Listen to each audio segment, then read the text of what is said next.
ನಮಸ್ಕಾರ. ಬನ್ನಿ, ಕನ್ಯಾ ರಾಶಿಯವರಿಗೆ ಫೆಬ್ರವರಿ 2026 ಹೇಗಿರಲಿದೆ ಅಂತ ನೋಡೋಣ.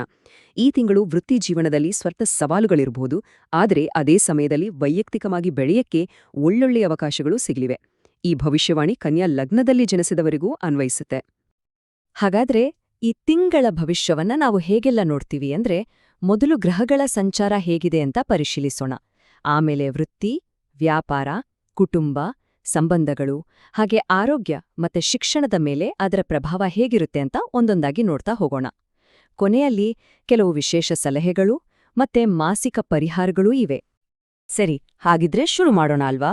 ಈ ತಿಂಗಳು ಕನ್ಯಾ ರಾಶಿಯವರ ಆಕಾಶದಲ್ಲಿ ಯಾವ ಗ್ರಹಗಳು ಮುಖ್ಯ ಪಾತ್ರ ವಹಿಸ್ತಿವೆ ಮತ್ತೆ ಅವುಗಳ ಸಂಯೋಜನೆ ನಮಗೇನನ್ನ ಸೂಚಿಸ್ತಿದೆ ಅಂತ ಮೊದಲು ಅರ್ಥ ಮಾಡ್ಕೊಳ್ಳೋಣ. ನೋಡಿ, ಈ ತಿಂಗಳು ಗ್ರಹಗಳ ಕಾಂಬಿನೇಷನ್ ತುಂಬಾನೇ ಇಂಟ್ರೆಸ್ಟಿಂಗ್ ಇದೆ. ಒಂದ್ ಕಡೆ ಗುರುಗ್ರಹ ಕೆರಿಯರ್ಗೆ ಸಪೋರ್ಟ್ ಆಗಿ ನಿಂತಿದ್ರೆ, ಇನ್ನೊಂದ್ ಕಡೆ 6ನೇ ಮನೇಲಿರೋ ರಾಹು ಕಾಂಪಿಟಿಷನ್ ಜಾಸ್ತಿ ಮಾಡ್ತಾನೆ. ಇದ್ರ ಜೊತೆಗೆ 7ನೇ ಮನೇಲಿರೋ ಶನಿ ಕೆಲ್ಸ ಮತ್ತೆ ಸಂಬಂಧಗಳಲ್ಲಿ ನಮ್ಮ ಜವಾಬ್ದಾರಿಗಳನ್ನ ನೆನ್ಪಿಸ್ತಲೇ ಇರ್ತಾನೆ. ಅಂದ್ರೆ ಇದು ಸಪೋರ್ಟ್ ಮತ್ತೆ ಪ್ರೆಷರ್ ನಡುವಿನ ಒಂದು ಬ್ಯಾಲೆನ್ಸಿಂಗ್ ಗೇಮ್ ಇದ್ದಾಗೆ. ಸರಿ, ಈ ಗ್ರಹಗಳೆಲ್ಲ ಸೇರಿ ವೃತ್ತಿ ಮತ್ತು ದುಡ್ಡಿನ ವಿಷಯದಲ್ಲಿ ಏನೆಲ್ಲ ಪರಿಣಾಮ ಬೀರ್ತವೆ? ಬನ್ನಿ, ಮುಂದಿನ ಭಾಗದಲ್ಲಿ ಡೀಟೇಲ್ ಆಗಿ ನೋಡೋಣ. ಈ ತಿಂಗಳು ಕೆಲಸದ ಜಾಗದಲ್ಲಿ ತುಂಬಾನೇ ಕೇರ್ಫುಲ್ ಆಗಿರ್ಬೇಕು. ಯಾಕಂದ್ರೆ ಈ ಸ್ಲೈಡ್ ಹೇಳೋ ಹಾಗೆ ಒಂದು ಸಣ್ಣ ತಪ್ಪು ಕೂಡ ದೊಡ್ಡ ಸಮಸ್ಯೆಯಾಗಿ ಕಾಣಿಸಬಹುದು. ಇದರರ್ಥ ಪ್ರತಿಯೊಂದು ಡೀಟೇಲ್ ಕೂಡ ಮುಖ್ಯವಾಗುತ್ತೆ, ಯಾಕಂದ್ರೆ ಸಣ್ಣಪುಟ್ಟ ತಪ್ಪುಗಳು ದೊಡ್ಡ ಪರಿಣಾಮ ಬೀರಬಹುದು. ವೃತ್ತಿ ಜೀವನದಲ್ಲಿ ಇದು ನಿಜವಾಗ್ಲೂ ಒಂದು ಟೆಸ್ಟಿಂಗ್ ಟೈಮ್ ಇದ್ದಂಗೆ. ವರ್ಕ್ ಪ್ರೆಷರ್ ಜಾಸ್ತಿ ಆಗಬಹುದು, ಬಾಸ್ ಜೊತೆ ಅಥವಾ ಮ್ಯಾನೇಜ್ಮೆಂಟ್ ಜೊತೆ ಚಿಕ್ಕ ಪುಟ್ಟ ಭಿನ್ನಾಭಿಪ್ರಾಯಗಳು ಬರಬಹುದು. ಆದ್ರೆ ಒಂದು ಒಳ್ಳೆ ವಿಷಯ ಏನಂದ್ರೆ, ಇಷ್ಟೆಲ್ಲ ಸವಾಲುಗಳನ್ನ ಯಶಸ್ವಿಯಾಗಿ ನಿಭಾಯಿಸಿದ್ರೆ ತಿಂಗಳ ಕೊನೆಗೆ ರಿಸಲ್ಟ್ ಮಾತ್ರ ಪಾಸಿಟಿವ್ ಆಗಿರುತ್ತೆ. ಇನ್ನು ಬಿಸ್ನೆಸ್ ಮಾಡೋರಿಗೆ ಈ ತಿಂಗಳು ಸಹನೆ ಅನ್ನೋದು ತುಂಬಾನೇ ಮುಖ್ಯ. ಬೆಳವಣಿಗೆ ಸ್ವಲ್ಪ ನಿಧಾನ ಅನ್ಸ್ಬೋದು, ಆದ್ರೆ ಪ್ರಾಫಿಟ್ ಸ್ಟಡಿಯಾಗಿರುತ್ತೆ, ನಿಲ್ಲೋದಿಲ್ಲ.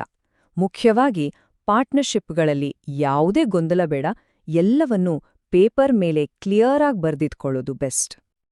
ಇನ್ನು ಹಣಕಾಸಿನ ವಿಷಯಕ್ಕೆ ಬಂದ್ರೆ ಈ ತಿಂಗಳು ಸ್ವಲ್ಪ ಹುಷಾರಾಗಿರಬೇಕು. ಯಾಕಂದ್ರೆ ಮಕ್ಳಿಗೂ ಆರೋಗ್ಯಕ್ಕೂ ಇಲ್ಲ ಟ್ರಾವೆಲ್ಗೂ ಅಂತ ಅನಿರೀಕ್ಷಿತ ಖರ್ಚುಗಳು ಬರಬಹುದು. ಹಾಗಾಗಿ ರಿಸ್ಕಿ ಇನ್ವೆಸ್ಟ್ಮೆಂಟ್ಗಳಿಂದ ದೂರ ಇರೋದು ಮತ್ತೆ ಖರ್ಚಿನ ಮೇಲೆ ಹಿಡ್ತಾ ಇಟ್ಕೊಂಡು ಲಾಂಗ್ ಟರ್ಮ್ ಸೇವಿಂಗ್ಸ್ ಕಡೆ ಗಮನ ಕೊಡೋದು ತುಂಬಾನೇ ಒಳ್ಳೆಯದು. ಕೆಲಸದ ಟೆನ್ಷನ್ ಎಲ್ಲ ನಮ್ಮ ಪರ್ಸನಲ್ ಲೈಫ್ ಮೇಲೂ ಪರಿಣಾಮ ಬೀರುತ್ತಲ್ವಾ? ಹಾಗಾದ್ರೆ ಈ ತಿಂಗಳು ಫ್ಯಾಮಿಲಿ ಮತ್ತು ರಿಲೇಶನ್ಶಿಪ್ಸು ಹೇಗಿರುತ್ತೆ ನೋಡೋಣ ಬನ್ನಿ. ಮನೆಯಲ್ಲಿ ಚಿಕ್ಕ ಪುಟ್ಟ ಮನಸ್ತಾಪಗಳು ಬರೋ ಸಾಧ್ಯತೆ ಇದೆ. ಹಿರಿಯರ ಜೊತೆ ಅಥವಾ ಸಂಗಾತಿ ಜೊತೆ ಮಾತಾಡುವಾಗ ಸ್ವಲ್ಪ ಮಿಸ್ಅಂಡರ್ಸ್ಟ್ಯಾಂಡಿಂಗ್ ಆಗಬಹುದು.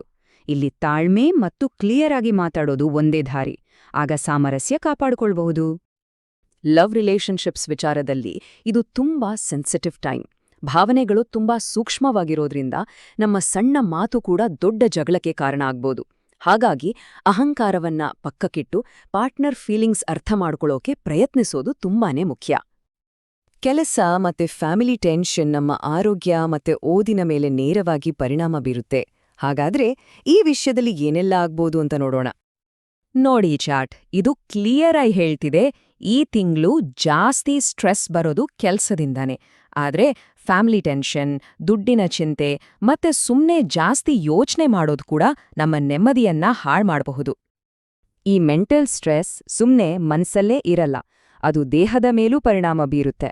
ಆತಂಕ, ಗ್ಯಾಸ್ಟ್ರಿಕ್, ನಿದ್ದೆ ಬರದೇ ಇರೋದು, ಈ ತರಹದ ಲಕ್ಷಣಗಳು ಕಾಣಿಸ್ಕೊಳ್ಬಹುದು. ಸೊ ಇದರ ಬಗ್ಗೆ ಸ್ವಲ್ಪ ಗಮನ ಇರ್ಲಿ. ಆದ್ರೆ ಟೆನ್ಷನ್ ಮಾಡ್ಕೋಬೇಡಿ. ಈ ಒತ್ತಡವನ್ನ ಮ್ಯಾನೇಜ್ ಮಾಡೋಕೆ ಕೆಲವು ಸಿಂಪಲ್ ಆದ್ರೆ ಎಫೆಕ್ಟಿವ್ ಟಿಪ್ಸ್ ಇವೆ. ಈ ಸ್ಲೈಡ್ನಲ್ಲಿರೋ 5 ಸಲಹೆಗಳನ್ನ ಪಾಲಿಸಿದ್ರೆ ದೈಹಿಕ ಮತ್ತು ಮಾನಸಿಕ ಆರೋಗ್ಯವನ್ನ ಚೆನ್ನಾಗಿ ಕಾಪಾಡ್ಕೊಳ್ಬಹುದು.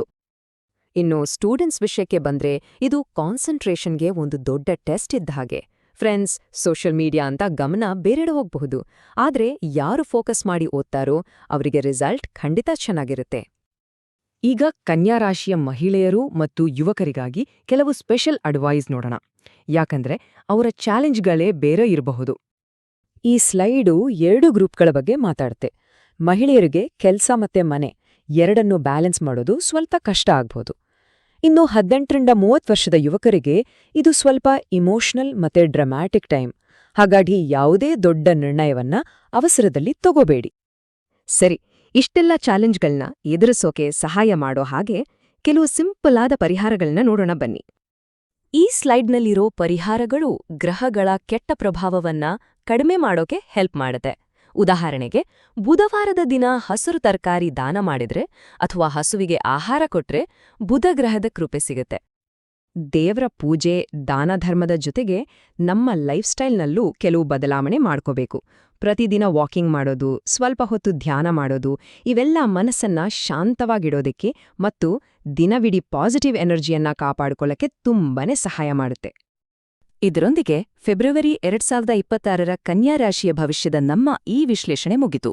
ಒಟ್ಟಿನಲ್ಲಿ ಹೇಳೋದಾದ್ರೆ ಇದು ಸವಾಲುಗಳ ಮೂಲಕವೇ ಬೆಳವಣಿಗೆಯನ್ನ ತಂದುಕೊಡುವ ತಿಂಗಳು. ಹಾಗಾದ್ರೆ ಈ ತಿಂಗಳ ಗ್ರಹಗಳ ಮೂವ್ಮೆಂಟ್ ನೋಡಿದ್ಮೇಲೆ ನಿಮ್ಮ ಎನರ್ಜಿಯನ್ನ ಎಲ್ಲಿ ಫೋಕಸ್ ಮಾಡಬೇಕು ಅಂತ ಅನ್ಕೊಂಡಿದಿರಿ? ಈ ಪ್ರಶ್ನೆಯೊಂದಿಗೆ ಇವತ್ತಿನ ಈ ವಿಶ್ಲೇಷಣೆಯನ್ನ ಮುಗಿಸೋಣ. ಮುಂದಿನ ವಿಶ್ಲೇಷಣೆಯಲ್ಲಿ ಮತ್ತೆ ಸಿಗೋಣ.